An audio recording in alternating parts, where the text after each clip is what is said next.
場の皆様にご案内いたします。本日は18時35分に花火の打ち上げを予定しておりますが、天候によっては花火の打ち上げが中止になる可能性がございます。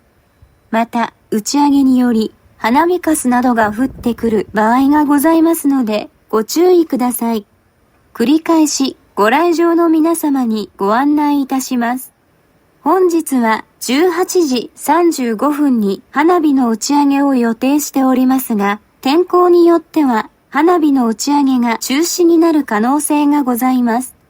また、打ち上げにより花火かすなどが降ってくる場合がございますので、ご注意ください。Attention all attendees.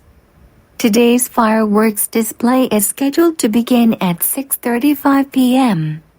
However, depending on weather conditions, the fireworks may be cancelled.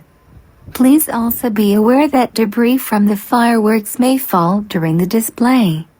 We reiterate this notice to all attendees. Today, the fireworks display is scheduled to begin at 6:35 p.m.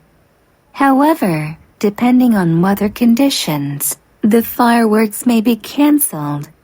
Please also be aware that debris from the fireworks may fall during the display.